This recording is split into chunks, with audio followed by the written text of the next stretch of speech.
Hello, everyone. Welcome to Trump's Trials and Tribulations, Lawfare's weekly live discussion of all things going on in the not one, not two, not three, not even four Trump-related trials that are ongoing at any given moment in this great country. I am your temporary host this week, Scott R. Anderson, as we have Benjamin Wittes, your usual host, slipping into a panelist seat.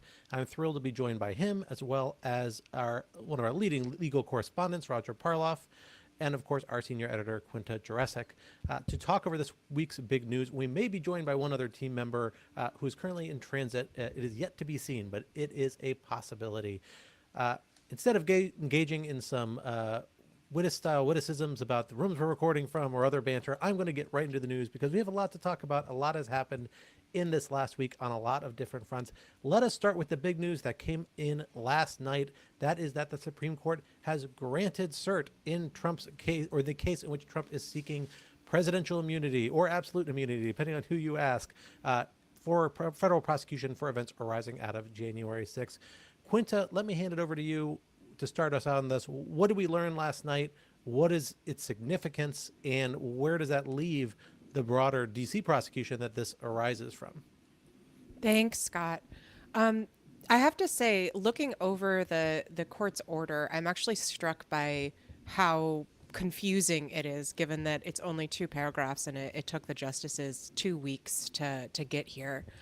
So, of course, we've been waiting for 2 weeks since Trump first asked the court to weigh in on this question, or we first got the briefing. And I think the assumption pretty widely, reasonably widely. I know I'd heard both Ben and Roger sort of fashion a guess that perhaps we were waiting for a bit because the court was planning to basically kick the whole case back to the trial court. And that, perhaps there was a justice writing a dissent, and that was what was taking so long, because if the court simply had decided to say that they were going to hear the case, and I should say I'm skipping over some of the procedural nitty gritty here, that wouldn't take very long at all to write. And I agreed with this as well, and we were all shown to be jokers who have no idea what's going on yesterday at around 5 p.m. when the court issued an order saying that it had not only granted Trump's application for a stay, but had decided to treat that as a petition for a writ of certiorari, and that it would hear the case. When I say that there's a lot that's not clear, what I mean is this. So it's not clear why it took the court 2 weeks to get here. It's not totally clear what exactly the court will be hearing. So the question presented, the court stated, will be limited to the following question, and I'll quote: whether, and if so, to what extent, does a former president enjoy presidential immunity from criminal prosecution for conduct alleged to involve official acts during his tenure in office? And there's been a lot of discussion among law professors on social media about the extent to which that does or doesn't narrow the questions from those addressed by the DC Circuit below. Then I think that we can talk about why that is. But I think the bottom line that's important to be clear about up top is what this means for the trial. So the court said that the case will be heard for oral argument in April 22nd. So that's near the end of arguments for this term.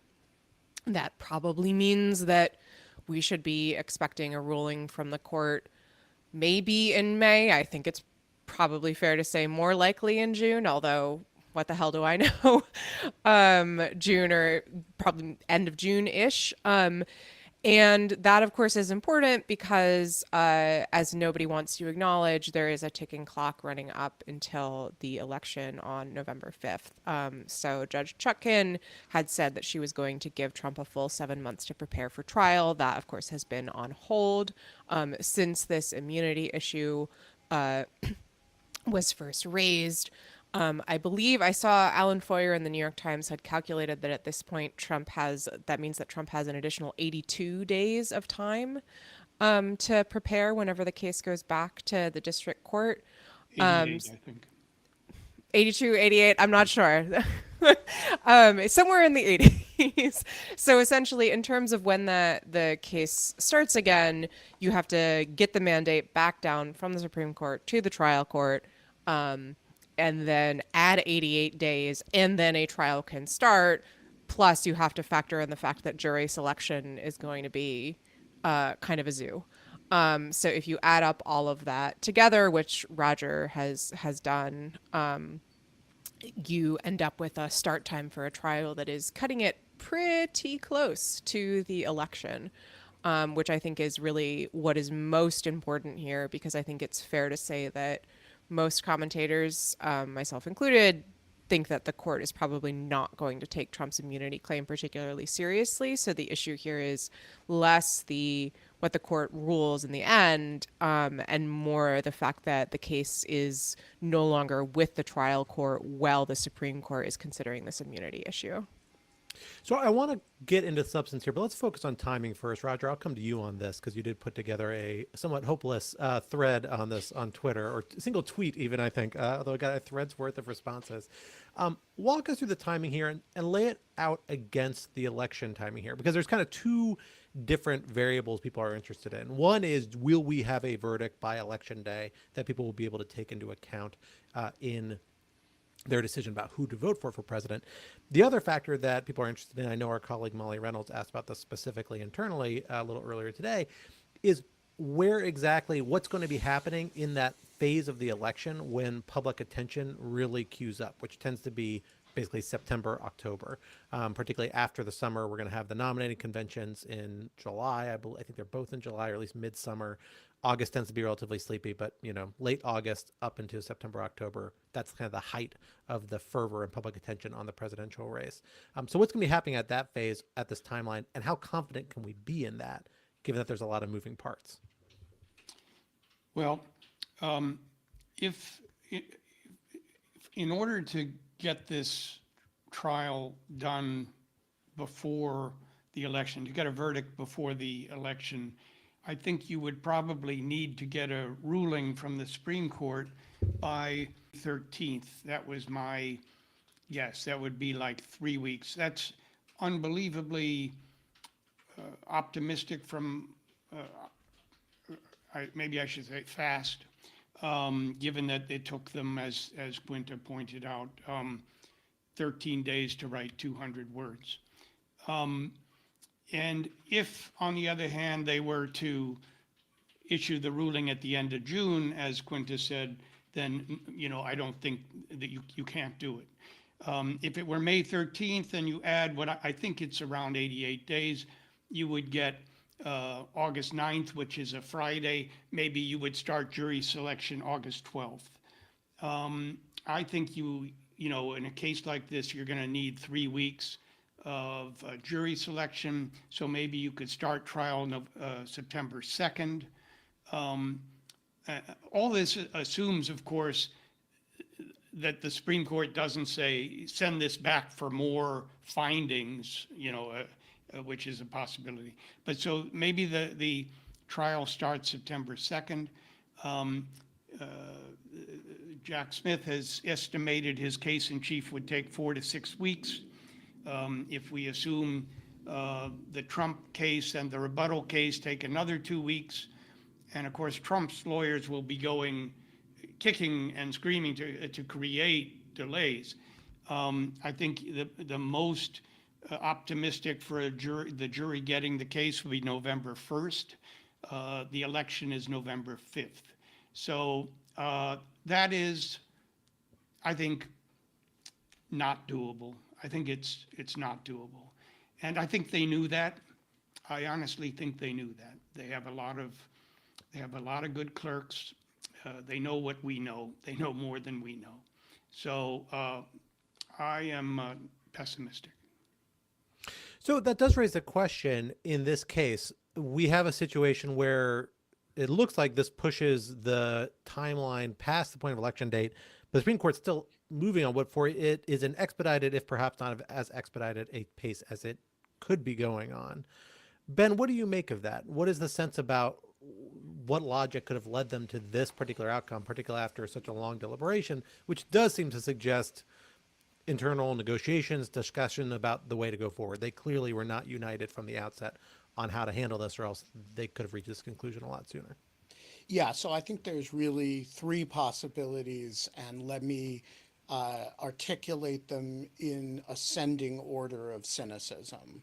So the most uncynical representation would be, hey, this is a group of people that simply doesn't feel the electoral urgency of this the way Jack Smith does, and is in fact a little bit annoyed with Jack Smith over his pleas of urgency. So, he says everybody agrees that you're not allowed to say we need to get this done in time for the election. But what he's been doing is speaking in code and say we need to get it done because the public has a right to a speedy trial and the fair adjudication of justice. And the justices are listening to this and saying, hey, he wants this done in time for an electoral calculation, and that is inappropriate on the Justice Department side, and we're not playing ball with that. And so when he asks them for cert before judgment, they come back and say, nope, do it in the regular order. And when he then comes back and says, no, really expedited schedule, please, in the regular order, they're like, yeah, okay, we'll expedite a little bit, but we're basically going to treat this a lot like another case. And this is really frustrating for Jack Smith, but it's the Supreme Court taking seriously the idea that the electoral calendar doesn't matter and isn't a legitimate consideration. And so what we should do as a court is consider this in the usual expedited way, not in some way that was designed to make sure the 88 days let you get a trial started in time that it's done by November 1st, 5th, Election Day, Guy Fawkes Day, Ben Wittes' birthday. Second possibility, a little bit more cynical. They actually want to expedite it, but don't want to be seen to be playing the games that Jack Smith, including, by the way, not just Donald Trump, but our colleague Jack Goldsmith is accusing him of playing. And so what you do is you expedite it enough that you can. That he'll get what he needs, but not enough so that you look like you're playing ball with him. And then the third possibility, the really cynical possibility, is they are trying to give Donald Trump a win here without giving him a win. He is going to lose on the merits, but if they can buy him a little time, then he may lose on the merits, but he gains something anyway. And so that would be the really cynical way to look at it. I tend to favor a combination of 1 and 2 as the explanation, but I'm not like if somebody says to me, no, it's really number 3, I'm not going to fight with them about that. I mean, I think the court had an opportunity here to handle this in a reasonable, regular order kind of way and keep its hands clean, and it dug itself a disposition that's going to come in the middle of an election cycle and maybe prevent adjudication of this case in a fashion that's consistent with being done in that election cycle. And so I think it kind of deserves all the criticism it gets, honestly. Now, I want to ask you about the timing and this chunk of the clock, because there's one big chunk of the clock. There's a lot of other moving parts. Everybody acknowledges the Supreme Court's going to need time. Jury's going to need time. But the biggest chunk of this is this 88 days that Judge Chutkan has set out. That is and not she's a product not of statute. bound by that, by the way. That's what I want to ask about is what are the factors that go into that number? I mean, she said 7 months ago, back at the start of this trial process, I don't believe it was written in an order even clearly as saying like I'm committing to provide this. I think it was a verbal remark, if I recall. Maybe I'm wrong about that. It's a little bit more than that. Okay, maybe that's right. So lay it out for us. Like, what are the pressures about forcing her to stick with this timeline and not stick with this So timeline? the big pressure is that she articulated, you'll have 7 months. And then when the government came in and started filing briefs while the mandate was at the DC Circuit in order to keep on schedule, she specifically kind of rebuked them and said, you can't file any more briefs without leave of the court. And then she specifically said to Trump's counsel, I promise you 7 months, and you're going to get 7 months, and none of this time is going to count.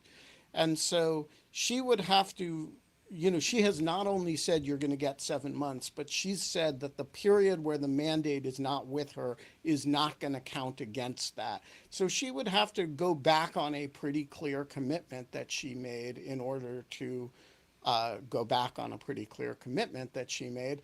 And she would have to do it with a pretty clearly with the electoral calendar in mind, which is the one thing that everyone from she to Judge Cannon to the Supreme Court to Jack Smith at least pretends they're not doing. So, Quinta, did you have a response here? I saw Yeah, you just open your one mouth. one Sorry. additional point on this, and I'll give a shout out to our executive editor Natalie Orpett, who's not in this session, but if I recall correctly, made that point about Chutkan sort of potentially changing this setup a few weeks ago when we were discussing this. I think it's also worth noting there's been some discussion around whether Smith might have some incentive to, I'm not really sure what form it would take, but I guess move to push back a trial until after the election if the start date of a trial ends up coming too close to the beginning of the election. This, of course, is referring to the much vaunted DOJ 60-day election interference policy, which caused us no end of trouble in 2016. I've seen a great deal of speculation that, if we came up too close to the election, that, Smith might want to delay. I frankly don't really know what to make of that one way or the other, especially because, correct me if I'm wrong, everyone, but I don't really think it's up to Smith at that point. It would be up to Judge Chutkan. But just flagging that as kind of an additional potential complication to put on the table. Yeah, it would be a prudential factor for Judge Chutkan to consider. It is not so the DOJ policy in question is a policy that the Justice Department does not take overt actions in criminal investigations involving public figures who are on ballots within 60 days of the election, unless there's some extremely good reason to do so. That's like it's not a hard ban, it's a presumption. And when a judge, and that may mean that Jack Smith should probably not ask for a trial date in that window. But if she were to set a trial date in that window, that is a court order that binds the Justice Department. It's not covered by the policy. And does the policy apply to scheduling trial that's already been indicted? I thought it was So primarily it's overt investigatory and indictment. investigative steps. It's an overt investigative Right. steps. I never read that to include trial steps as after Well, indictments but brought. remember that the most famous violation, so-called, of this policy was the re-indictment of Caspar Weinberger, which was done within a few days of the 1992 election, and that was done because the judge in question gave the Justice Department a deadline of that day to do it. So there is a kind of iterative interaction with courts, but generally it covers indictments, it covers search warrants, it doesn't cover when a case goes to trial. So we have a lot more to talk about today, but I want to get into one more part of this, and that is this question about the scope. We saw the court drill down a little bit on the question presented that you heard Quinta read off a second ago. It does seem, it makes no reference whatsoever to the idea that prosecution can only come after being impeachment by the Senate, which was one of former President Trump's key arguments. So certainly the strong suggestion, and a reasonable one, I think, is that that's really not part of the argument the Supreme Court wants to hear argument on.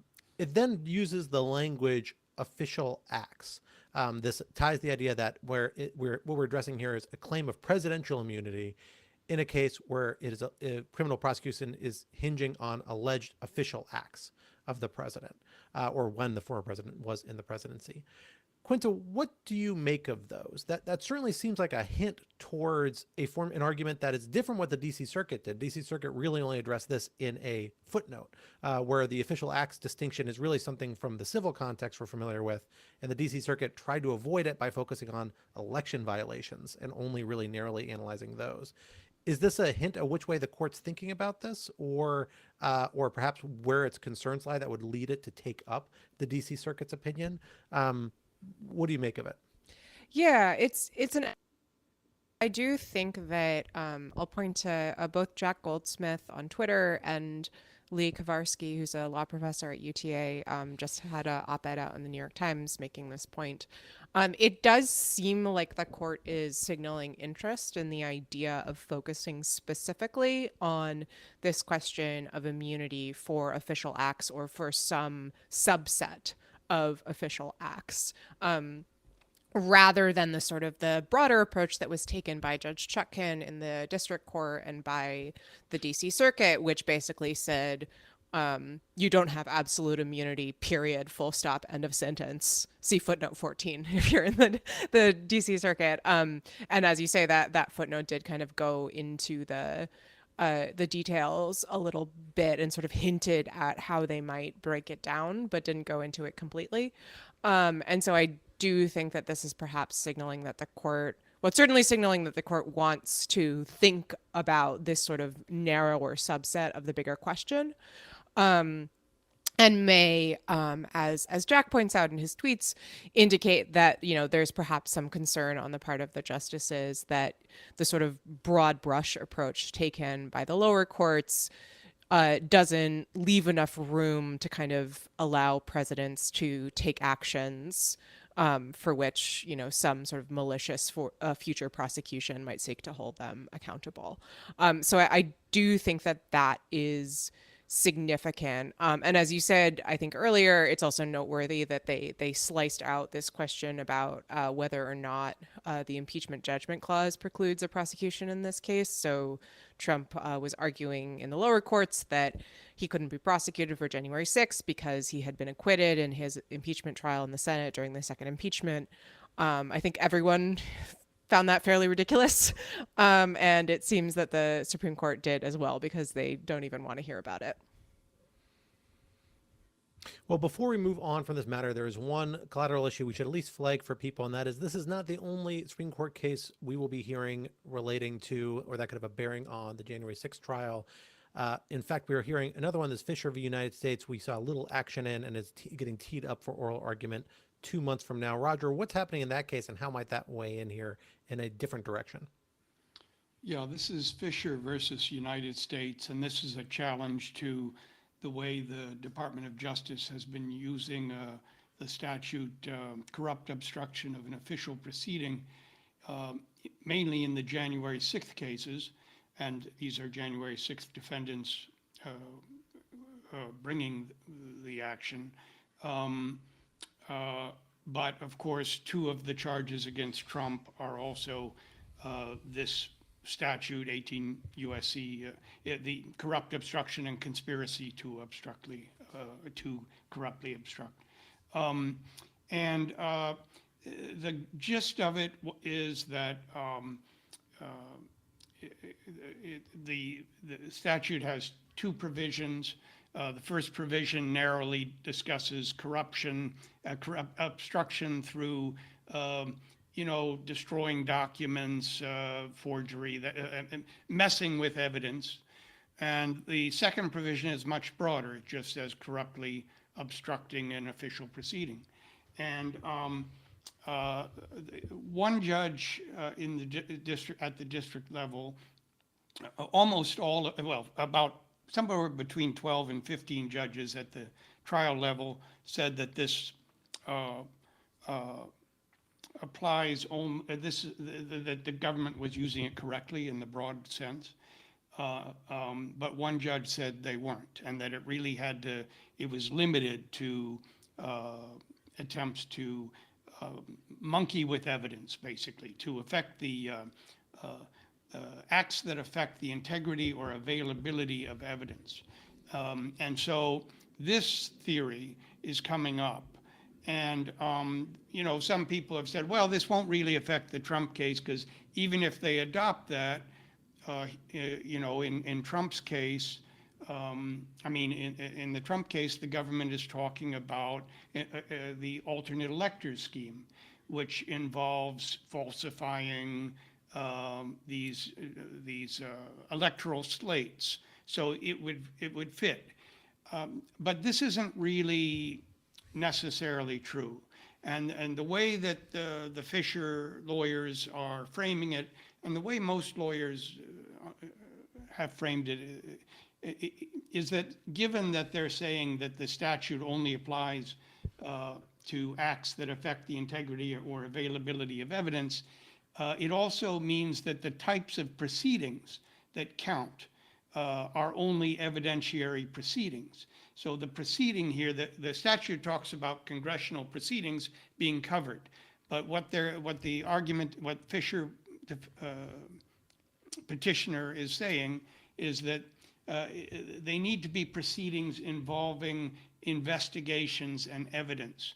So you could have a congressional investigation like the January 6th committee, and if somebody alters evidence or relating to that, that would count.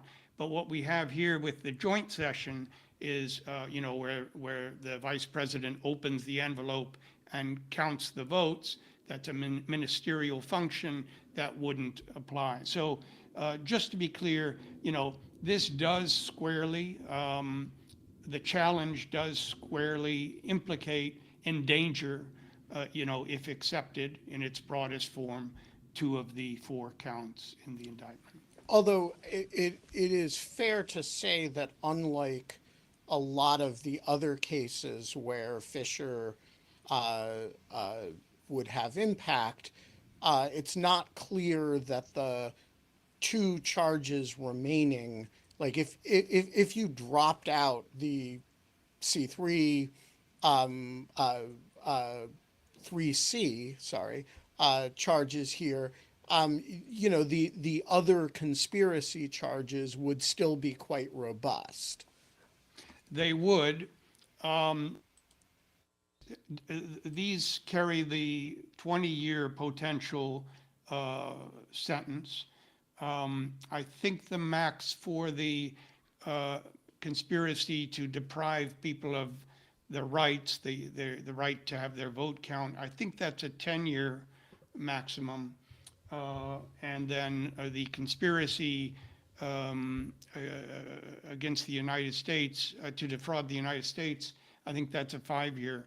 So, and that probably translates into, sentencing guidelines and so on. So it would still be a loss.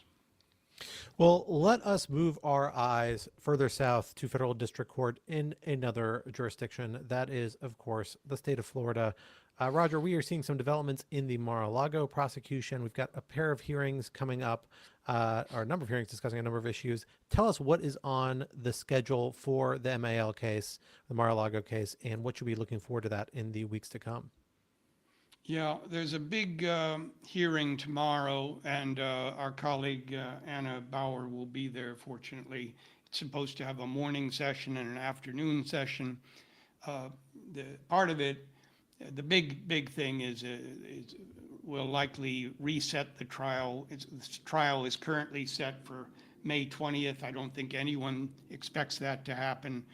So the question is, how far off will she put it? Will it be after the election? Will it ever occur? And so that's a big one.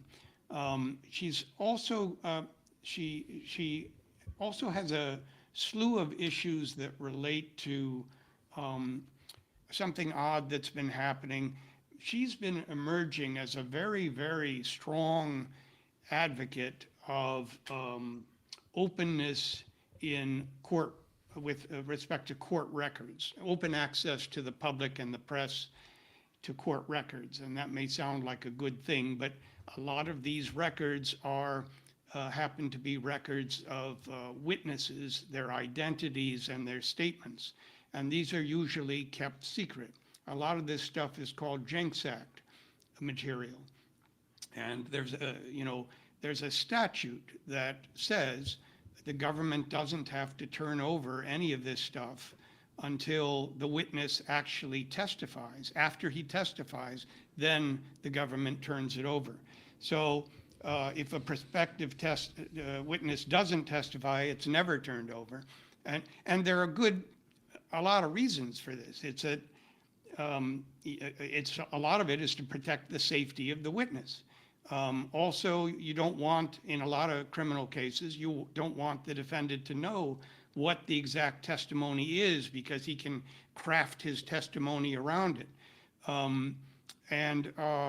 Also, there's a lot of public policy reasons for keeping it secret, and there's a statute that keeps it secret.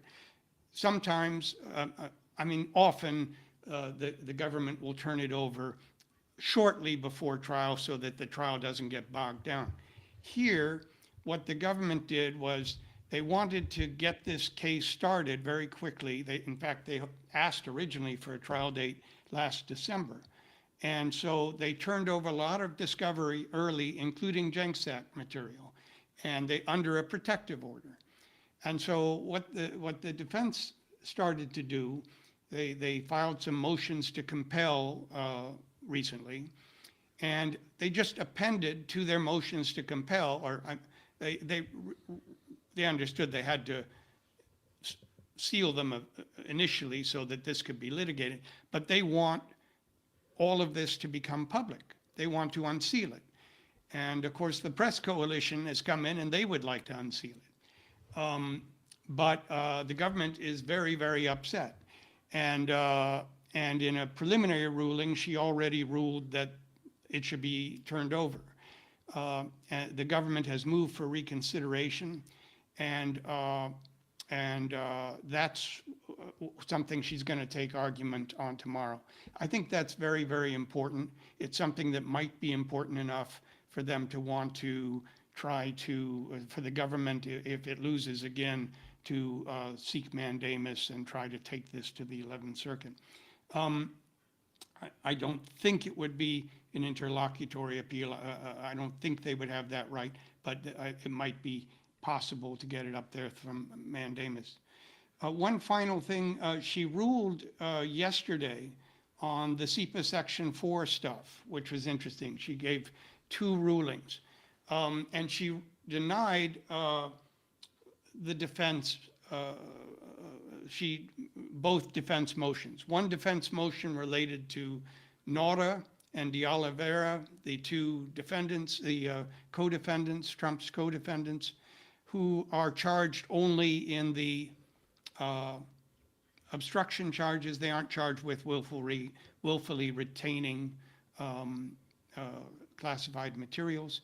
And their lawyers wanted them to be able to see the classified materials underlying the first 32 counts, and she ruled that they couldn't. So that is a positive development. In truth, that ruling could have been made in July. We knew everything we know, I mean, she did, but we'll take it. Okay, she ruled the right way. On the other one, it was a motion by Trump, who wanted to have his lawyers see the government's ex-parte motion containing ultra-sensitive classified information, and ordinarily, in fact, it's never been done. It's never been done. And she denied that. It was a 9-page motion order. 8 pages were devoted to saying that Trump was right. He made a compelling argument. I think the statute permits it. I'd like to do it, but I think the 11th Circuit doesn't allow me to do it. So, and that I think is the first written ruling she's issued, that, formal written ruling going against Trump in the case. So, that's an interesting development. So, Roger, I think that we're all leading up in this whole matter to what I think is still a May trial date nominally, right? It's the 20th, is that right?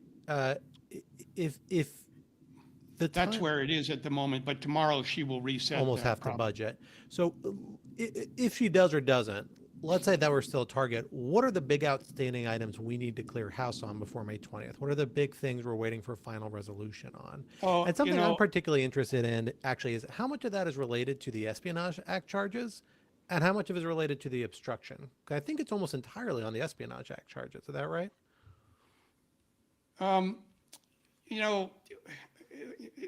There are 2 more big steps on the classified information.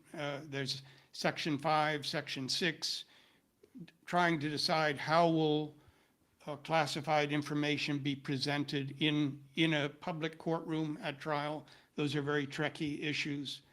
Like I say, it's taken her this long for the Section 4 stuff. Some of this stuff, most judges would have handled in July. So yeah, that could take a long time. But they also have just filed, together something in the neighborhood of maybe 15 motions to dismiss and to suppress evidence. And they have asked for hearings relating to more than 9 different issues. And again, Judge Cannon has not, she tends to take very, very seriously anything the defense lawyers bring to her. And so this, resolving these and the associated hearings, that could take months. All right. Well, let us turn now away from federal court to state court a little bit further to Regis North. Let's touch real quick. Sorry, go ahead, Roger. Just a little plug on the issues that I was discussing relating to public access to should the public have access to this Jenks material and other materials that identify witnesses. I have a story on Lawfare about that subject right now, something like Judge Aileen Cannon, champion of the public's right of access to documents and so on. Perfect. Wonderful. Yes, definitely look at that if you want a little more deeper dive on this issue set. Well, let's now go to state court, back up north, working north to south as we've done so far geographically. Let us stop very briefly in the city of New York, which does appear to be on track to be the first case actually brought to trial against former President Trump, just as it was the first set of charges actually brought. Roger, we've seen kind of a trickle of developments as we get ready for what is supposed to be a March trial date, as I recall. What are we seeing happening as we enter this kind of final stretch before the actual trial should start, if everything continues on its current schedule? The parties are submitting motions in limine, and then also the government, the people, they call it, it's the people of the state of New York. The people have requested a gag order on Trump. It seems to be modeled somewhat off the DC gag order. They've also asked for an order to protect jurors and the questionnaires and their privacy. And there were some interesting things in those motions that I hadn't known. There is a federal interstate threat charge that's been lodged against a Utah man for threatening Alvin Bragg, the DA. So there have now been three, federal cases charged in these cases against Trump. One was against Chutkin, one was against Cannon, and then one against Alvin Bragg. Oddly, that whole docket is sealed. So that's why we didn't know about it until then. There were also some details about the efforts that Judge Kaplan went to in the E. Jean Carroll trials. And actually, he not only kept the jurors' identities secret, but he instructed them.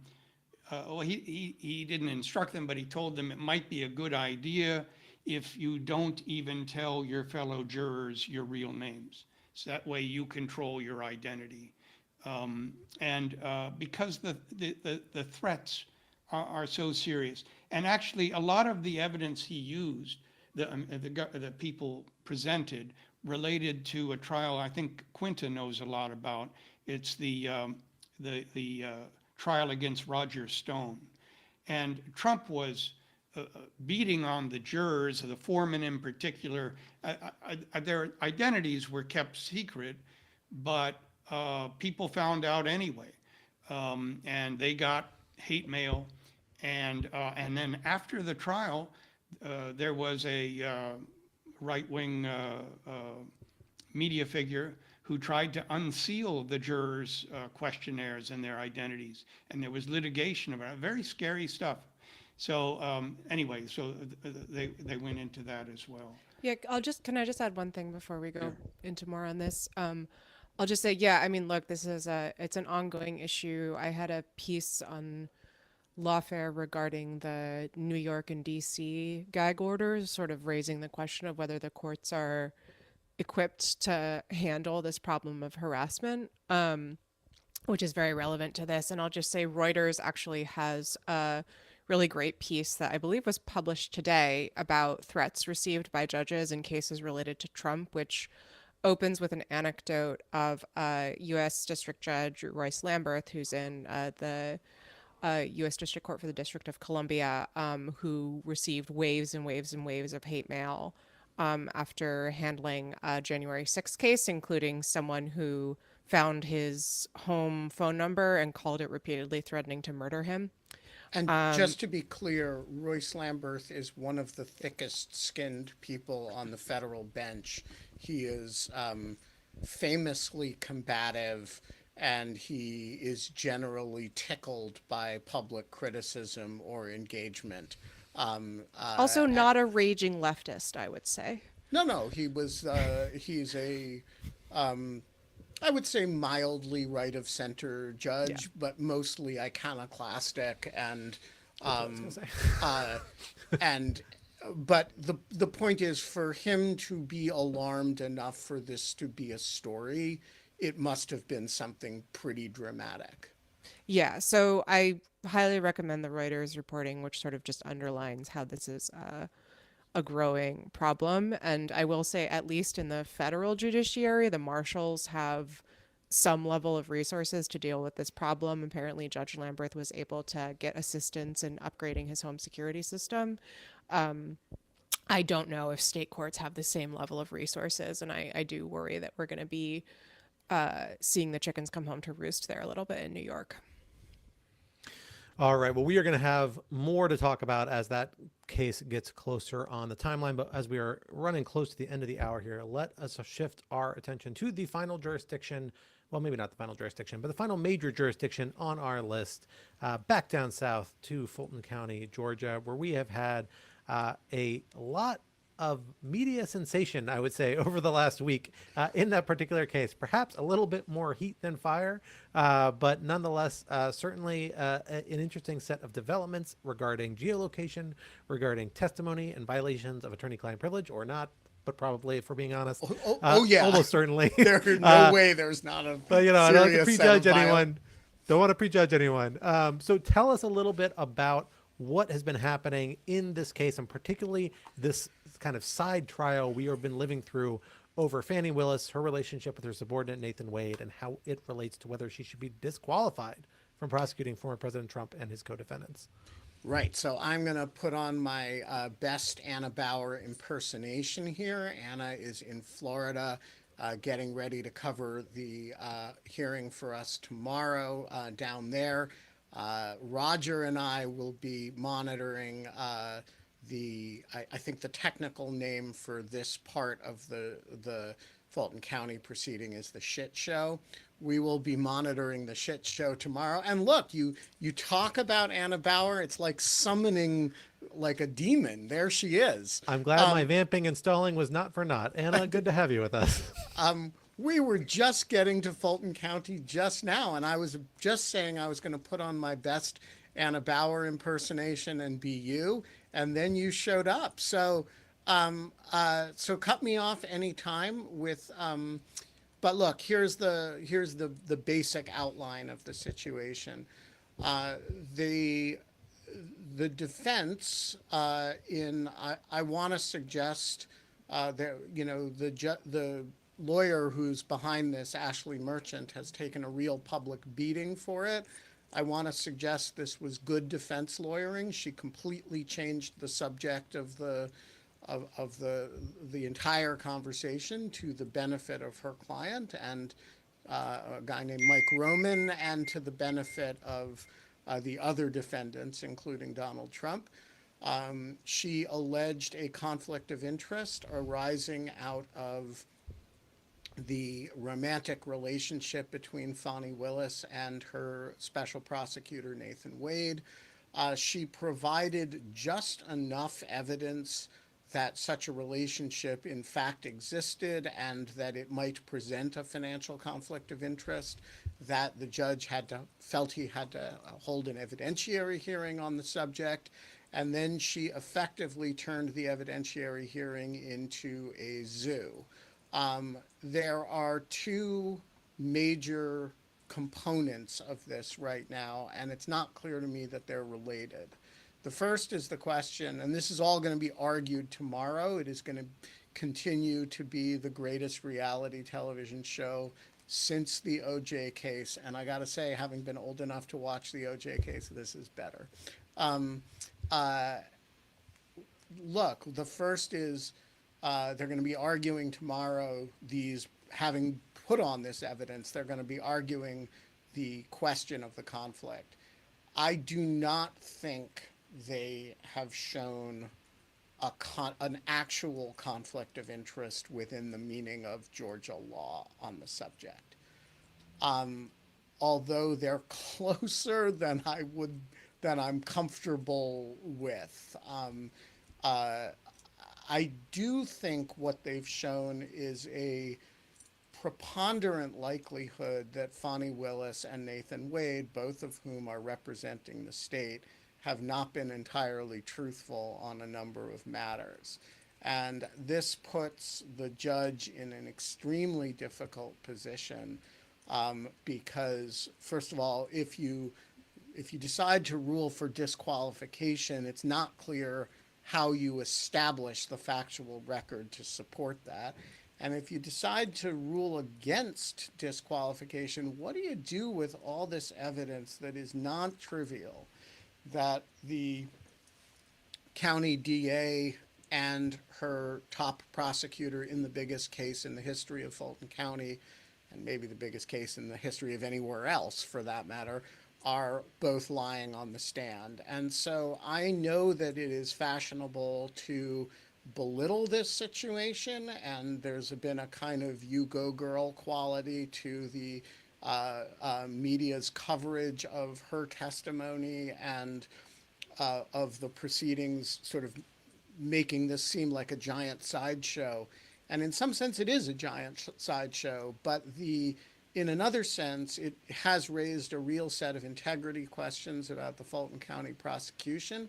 And while none of them bear on the integrity of the case, I do think they are pretty substantial questions at this point, and they're going to be difficult ones for Judge McAfee, whom we call Boy Wonder, to, figure out, particularly because, he's still a teenager. So, Anna, you have been watching these very closely. You've been in the room for some of them. You've been watching them remotely. We're not. Tell us a little bit about your impressions. What do you agree with from Ben's take? Where would you depart from? And what are some of the other recent developments that have kind of jumped out at you? Yeah, I mean, I think I largely agree with Ben, maybe with a few caveats, but we wrote a piece together on the subject and both agreed that we found that though we didn't think the evidence at the time, we wrote this after that February 15th and 16th evidentiary hearing. So before we had new testimony from Terrence Bradley this week. And before we had the phone records. Right. And importantly, again, before we had the phone records, as Ben says, which those phone records, because I just came in, I'm not sure if you guys went over this already. We haven't touched on anything you missed. Right. Okay. So the phone records that were filed on Monday, and we still do not know to what extent those records will be admitted. I think that they can be admitted into evidence because, they're business records. I think that just the raw data itself ultimately likely will be able to come in, but there's the question of whether or not, we're going to have a summary witness to testify on it, or if the state will get to have an expert witness. There's this kind of debate that's going on that will be addressed at the arguments tomorrow. And so we might see some more testimony following arguments tomorrow.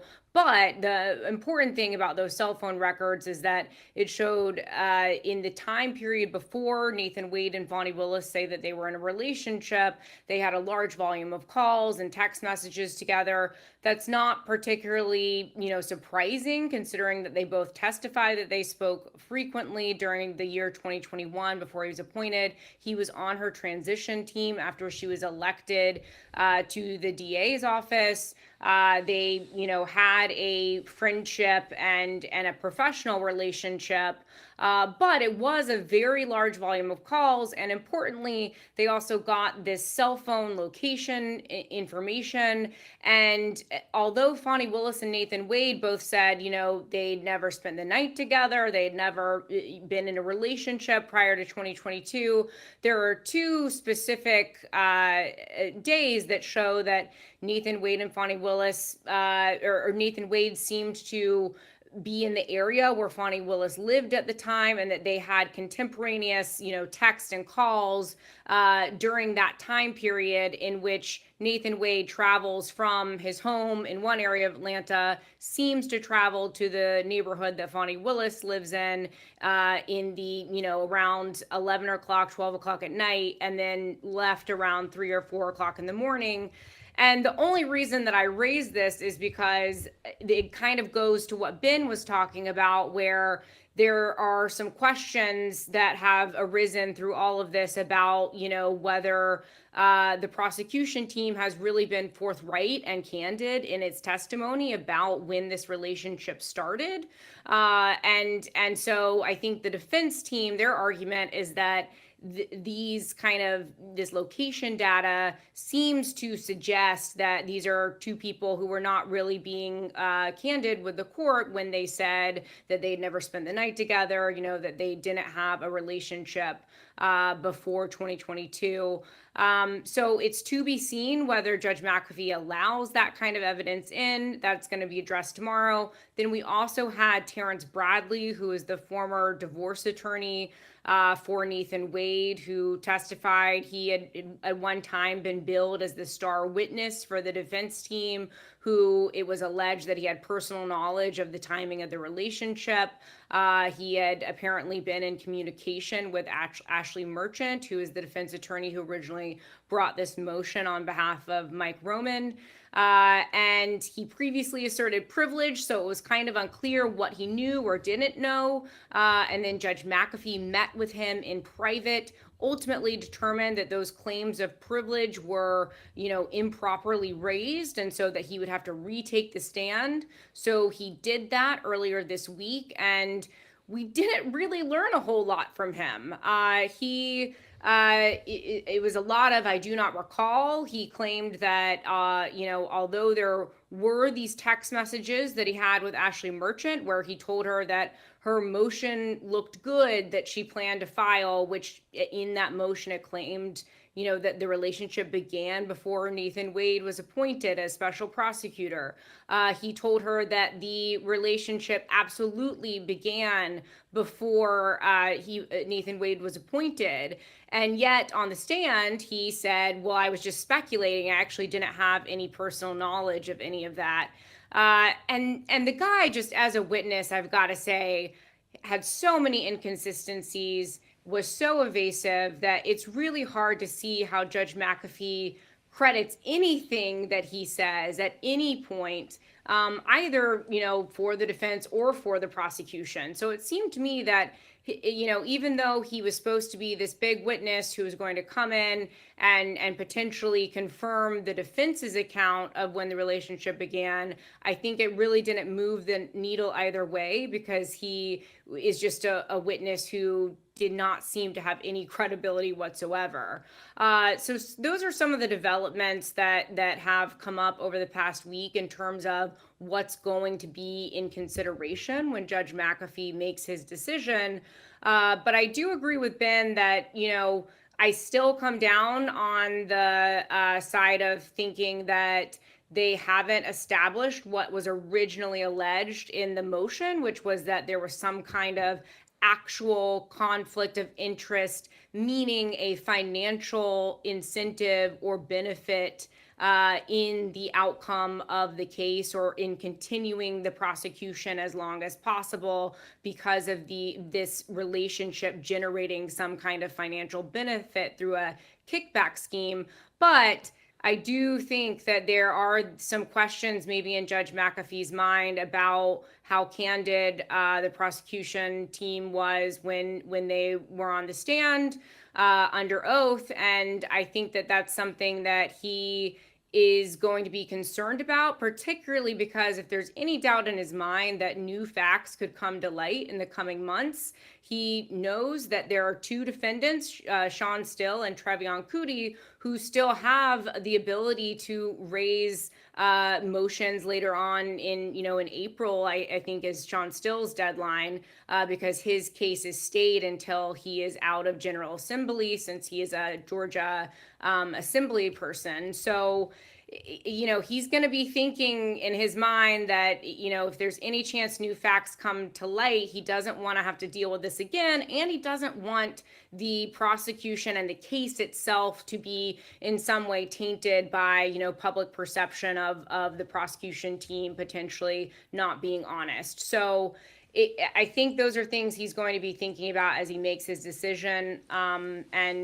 And that's I think where I'll end it for now. Yeah, so just to add one thing to that, one thing you should look for tomorrow if you watch this, and as I say, you should, because it's the best reality television show ever, is whether Judge McAfee is interested in getting to whether the facts amount to an actual conflict of interest, or whether he flirts with the idea that the standard may be a lower standard, that is an appearance of impropriety, which he's made some noises about in the past.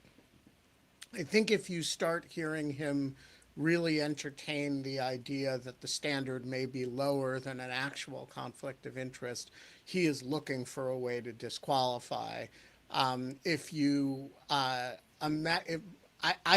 It is hard for me to see how you get to actual conflict on the current factual record unless he concludes she was lying on the stand, and therefore I don't believe her about the cash payments.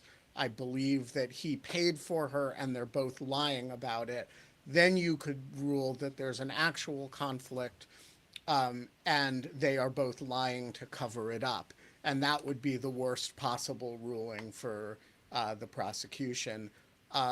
Not clear to me that the evidence would entirely support such a motion, but again, it depends whom you credit among the various witnesses who've testified. We are almost out of time before we get to the Q&A, so I'm going to cut off the conversation there. I'm going to hit a couple of quick short notices just to flag for you of other developments, just so you know we did not miss them.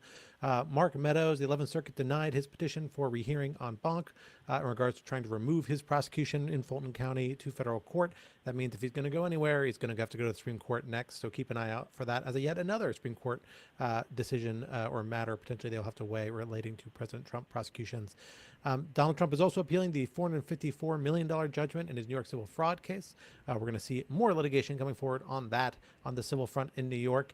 An Illinois judge has kicked former President Trump off the ballot under Section 3 of the 14th Amendment. In that case proceeding, notable development there. And of course, most important perhaps for some of us is that Fulton County is now out of the Lockbit ransomware lockdown that ended today as of the deadline that Lockbit had imposed.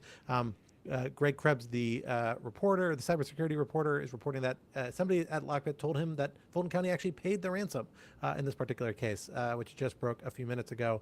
But we will have to see if that is actually the case or not. Other people are somewhat skeptical.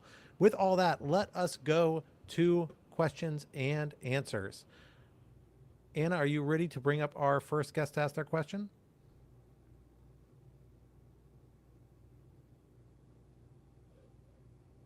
With Len Grossman, if he wants to read his question, please click the request live call-in button.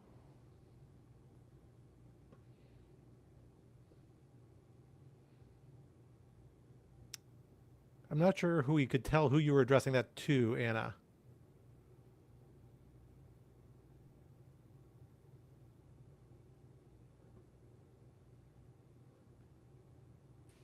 Why don't you just read questions, Scott?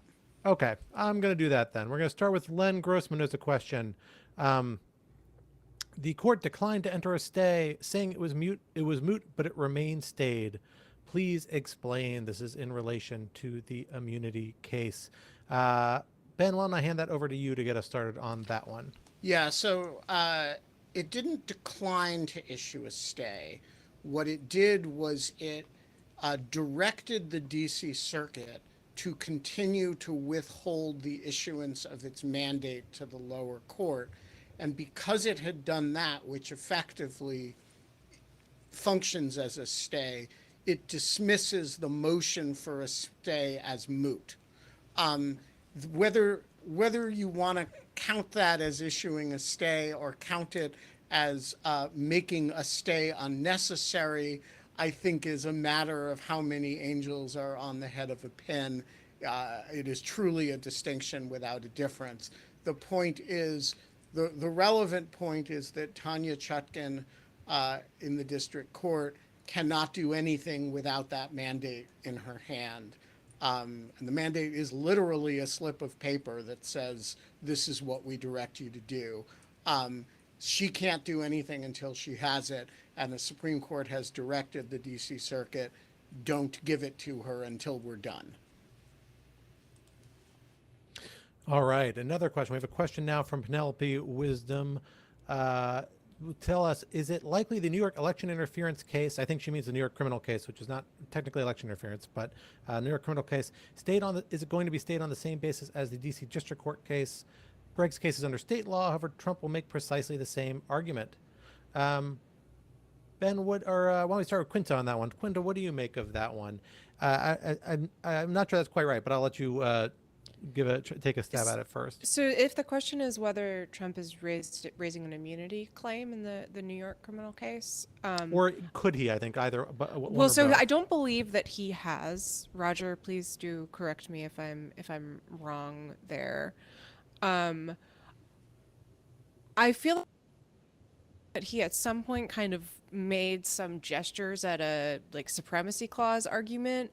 I don't really know how far that can carry him, given that the bulk of the conduct in question is actually stuff that occurred before he was in office, although he was signing some of the checks that make up some of the evidence. I'm not sure if they constitute the records that were some of the records that are charged as fraudulent during his time in office. But given that the conspiracy begins during his run for president, it's certainly a much heavier lift for him.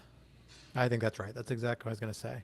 Yeah, so Roger, you've been following this closely, and Anna, I saw you were nodding as well. If you have any thoughts. Yes, I was just going to say it was in the context of his removal proceedings when he tried to remove that case to federal court, because you have to have some kind of hook with a federal defense, and so that's when he raised the supremacy clause immunity argument.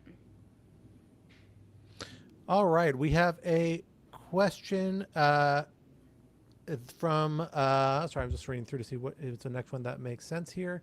Why don't we take this question from Josh? Josh asks, today is the 8th anniversary of Justice Thomas's breaking his 10-year silence from the bench during oral arguments. That was shortly after Scalia's death. Scalia was frequently very combative. Has Thomas picked up the slack? Why don't we go to, I don't know who's been following the court or listening to most oral arguments recently. I think it's probably you, Quinta. You treated yourself to a 4-hour into oral argument earlier this week. What is your sense on this one? In which Clarence Thomas did indeed speak a great deal. I mean, so I will say Justice Thomas has certainly been speaking particularly a fair amount since COVID, when the justices mixed up their format for questioning. And Chief Justice Roberts began going in order of seniority, which put Justice Thomas first, and he began speaking quite a bit, and that pattern seems to have continued. I think the questioner is certainly right that Thomas and Scalia were sort of ideologically akin in a lot of ways when Scalia was on the bench. I actually would push back a little and suggest I think it's a mistake to kind of think of Thomas as carrying Scalia's torch. He's very much his own justice and has his own sort of way of looking at things, and the influence that he's currently wielding sort of over the farther right, I think it's fair to say, wing of the court is very much a creature of his own particular brand of sort of rigid is, I'm not sure the quite right word, but strict maybe originalism and sort of his own way of doing things. So, and he certainly is not snarky in quite the way that Justice Scalia is. I think that no one has quite picked up that torch yet. Yeah, I would agree with that. I also know the court since COVID has stuck with a kind of seniority sequencing. Yes. Kind of softer, not as rigid as it was, because they don't have to jump from screen to screen, and that makes a big difference because Clarence Thomas is the most senior judge. Chief Justice, has priority over him. Chief Justice Roberts, however, usually allows him to ask the first question, or at least has in the oral arguments I've listened to in the last few years. So I think that's perhaps a bit of a driver, and he's just been more engaged on a lot of fronts, including like outside the court in the last 8 years than he was for the period prior to that. So there is a bit of a personal difference just coming out in Justice Thomas, but he's really not a combative guy on the bench in any of the arguments I've heard. He usually asks one or two straightforward questions and then is quiet for the rest of the time. There's one other thing about Justice Thomas that bears on this, which is that he is he always said whenever people would ask him, why don't you speak at oral argument? He always said he doesn't like the culture of interrupting advocates, and he doesn't want to interrupt other justices, and he's actually like values, I think, the orderly process that, while he seems to have other problems with the Chief Justice, he clearly feels more comfortable talking in the process that Roberts set up, where everybody has as much time. Everybody has time. Rehnquist really cut things off at a when your time was up, he would cut you off in the middle of a sentence. And I think Thomas just likes this format better, and that's the best explanation for the change in behavior. Our next question comes from Carl, who asks, I have heard a few Lawfare contributors talk about how it is inappropriate for Jack Smith to ask the courts to hurry up with various decisions regarding Trump's trials so they would be concluded prior to the election. Could you elaborate as to why? It's a little bit of elaboration after that, but I think that's the main thrust of that question. Why don't we start with Roger? Do you have thoughts about this? We talked about this a little bit earlier on. What may or may not make that inappropriate, and what do you make of Jack's argument in particular in the piece he wrote on this a few days ago? I don't want to talk about Jack's piece. I read it very quickly. I mean, there is supposedly we're not supposed to take elections into account. I actually find this sort of a little crazy. Which side is not taking elections into account? To cut the case off or to hear it? This case was indicted back in August. It's been the fact of the investigation has been known since November 2021. Nobody is being surprised. And that's different from like Comey 2 weeks before an election introducing, we're going to some new bit of investigative action that nobody knew about. This is something that everyone should have known about, and if they've had their head in the sand, that's their problem. This ought to go to trial. And the idea that we have to cut it off. And in fact, Trump, in his motion, he wanted the Supreme Court to really help him and to put in a stay and then let him go seek en banc hearing before the DC, to run off the clock the maximum possible. And he, because he's a very candid guy. And he said, this will give the American voters, serve their First Amendment right to hear from me, the candidate, during the campaign. Well, if that isn't affecting the campaign, what is? And, I think the electorate has a First Amendment right to hear from the jury, to get a verdict and to hear what everyone's hiding here. But anyway, I can't speak to Jack. I don't know if that's responsive to the question. Ben, I think you're muted. Sorry. With the caveat that I disagree with Jack for some of the reasons that Roger just articulated, I can channel Jack for purposes of this conversation. Look, everybody agrees that it would be very wrong to issue an indictment in order to influence an election and to conduct a trial for the purposes of influencing voters, right?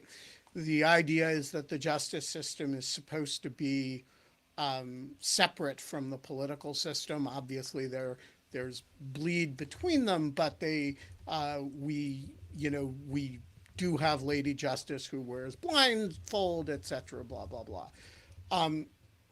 When you say we have to get this trial done in time for the election, which, by the way, Jack Smith doesn't say, and that's I actually would be. This is me, not Jack speaking. I would be more comfortable with what he's doing if he would just say it. If and I think he, like, it would be a not terrible thing for the special counsel to say, hey, it's an unprecedented situation for somebody who's under federal indictment to be running for president.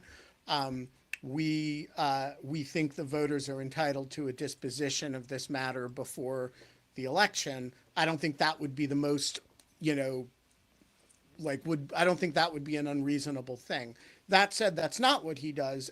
What Jack Smith is actually doing is playing a little bit cagey. He says it's really important to have this trial in a very timely fashion. And his idea of a timely fashion always happens to coincide with the electoral calendar in a favorable way. But he doesn't say it's important to get this done in time for an election. So he's being a little bit slippery here.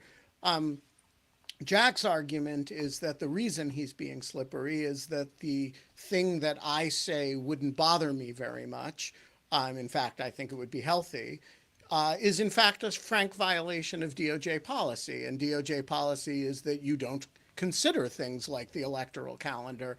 And Jack's a purist about that kind of thing and feels that Jack Smith shouldn't be doing this. And I suspect some justices probably agree with him about that. And look, I do think that there is this is a situation that tests a lot of the norms and rules, and it is not obvious what the right answer to it is. What I can say is that I would like to see the trial completed in time for voters to take it into account. But it would be wrong of Jack Smith under DOJ policy to say that. Query whether it's equally wrong for him to behave that way without saying it. So some of that is Jack's channeling Jack, and some of that is my own commentary.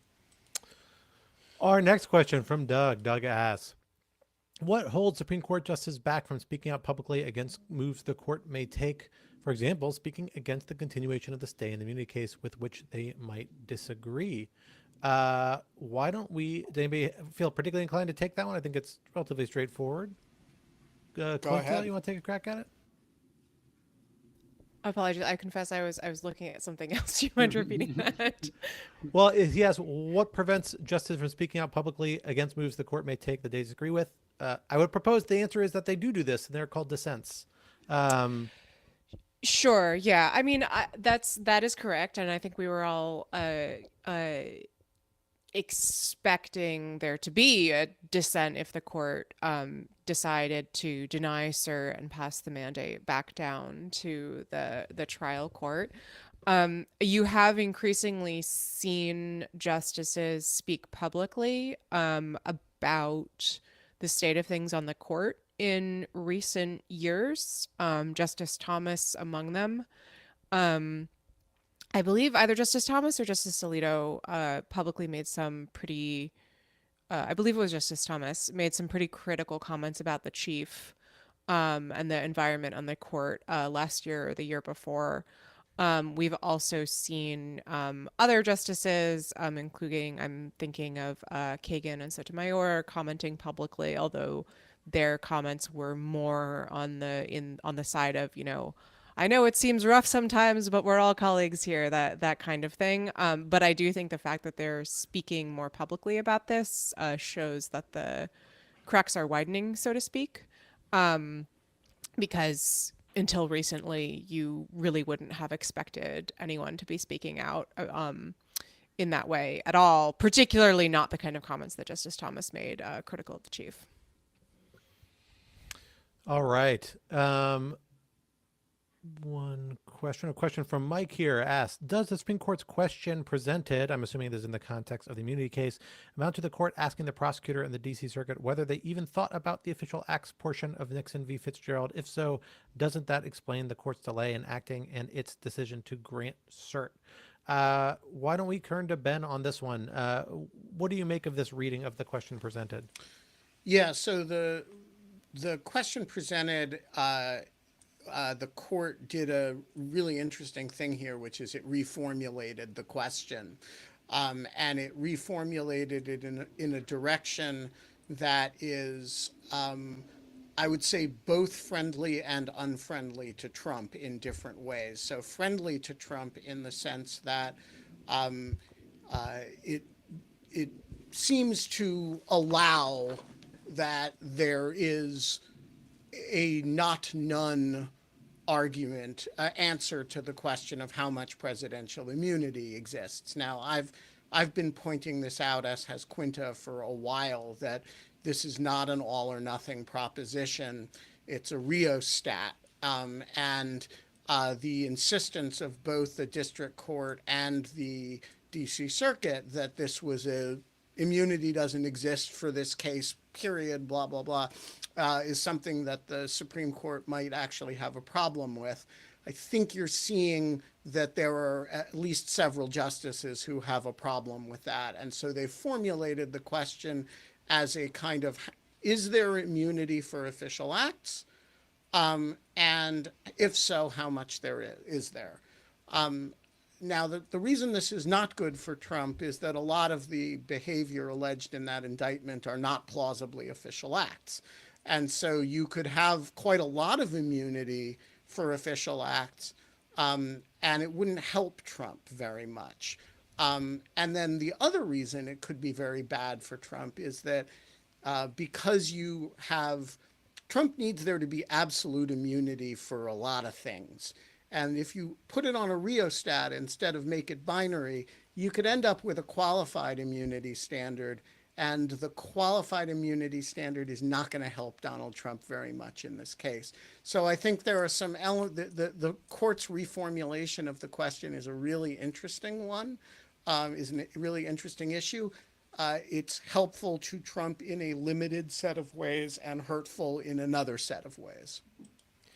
I agree with that, but I want to supplement that slightly to point out that if you are going to start splitting hairs between what is an official act and what isn't, which is the thing the DC Circuit wanted to avoid, that does strongly suggest that you're going to need some additional fact finding or evaluating of facts, which means additional action by the court. So it probably is a sign, if that is the way the court goes, that it will help Trump's timeline at least, even if, again, the substantive outcome doesn't come out, because it means another bit of litigation at the trial court level, then potentially appeals from that. Now, we don't know, just because the question was presented that way, I forget exactly the procedures for developing the question presented, but only 4 justices had to support granting cert. So it doesn't mean that that's necessarily 5 justices to actually reach a majority opinion would split the hair the same way there. But if that is reflecting how a majority of the court is thinking, that could be another good sign for Trump on the timing front, not on the substance. The question from Zach: is it possible that Trump has an 8th Amendment argument against the New York State civil judgment? I don't know, but I doubt it. But does anyone else have a sense of this? Well, I don't want to say, I think the answer is no. I don't think if it applies outside the criminal context, it's exceedingly rare. I don't know if it does. No, we've had people unable to pay judgments before. There was when one went up to the Supreme Court. It was sort of a big deal when I was young.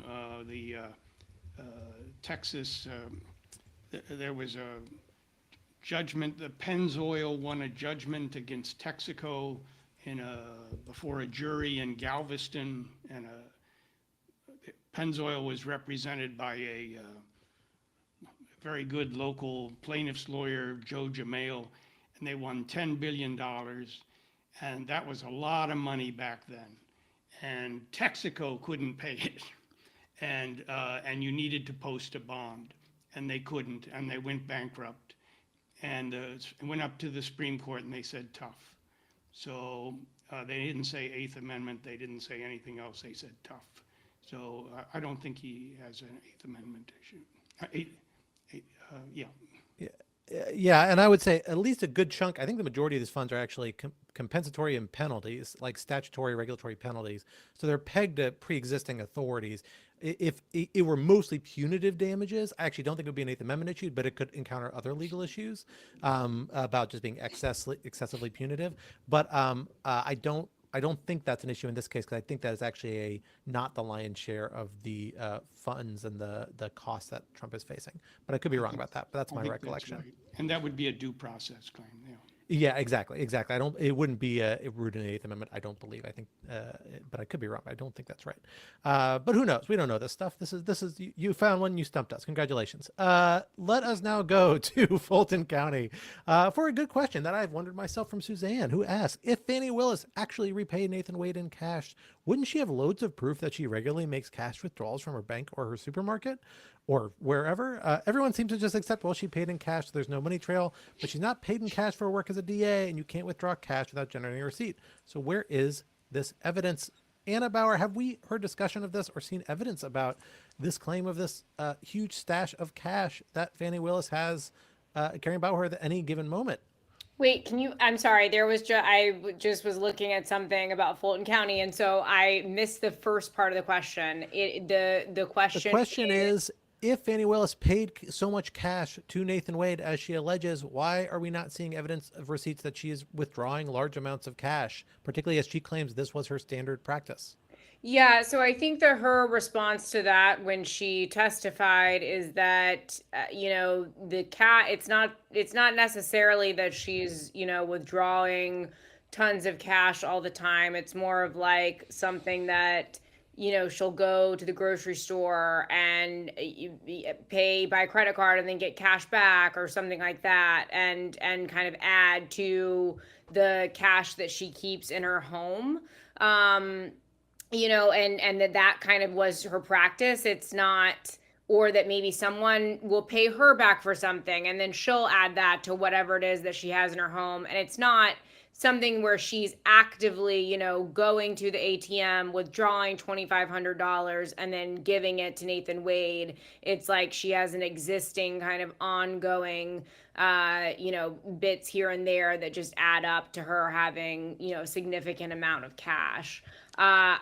Whether, you find that to be a compelling explanation, I'll, let you decide, and you can watch her testimony. I will say that was corroborated, at least in part, by her father, who also testified and discussed, how growing up, that was something that he always told her to have cash on hand, and that he had 3 safes of cash in their home, and it kind of really just it was a thing in their family. And So- also that there was one of the wineries that they visited in Napa Valley came forward and said, yeah, she paid us in $400 in cash. It was really surprising. We were expecting her to hand us a credit card like everybody else did. So there actually does seem to be some corroboration for this.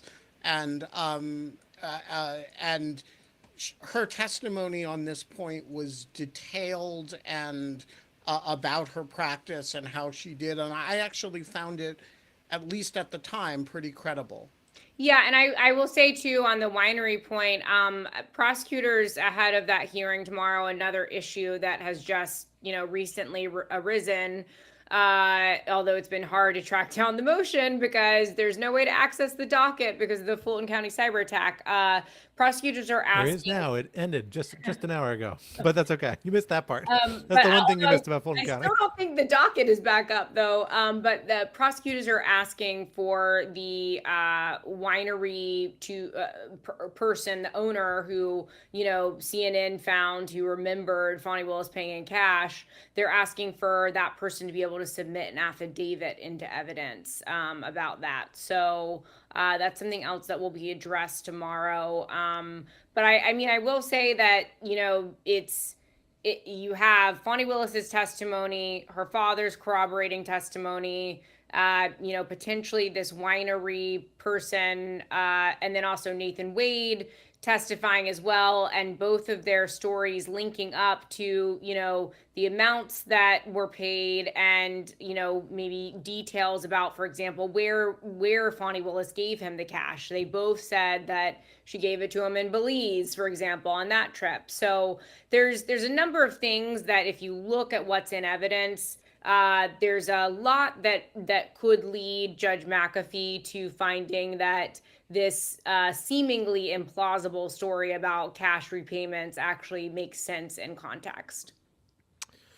All right, question from Justin. I'm going to direct this to you, Roger. Can you give us some context for Trump's legal billing rate? Although, Quinta, I know you've been following this. You may actually have a better sense of this. What would a normal defendant expect to spend in trials like this? Is Trump's burn rate higher or lower than average? Yeah, I actually don't have a sense of this, Roger. I don't know if you do. Roger, you're muted.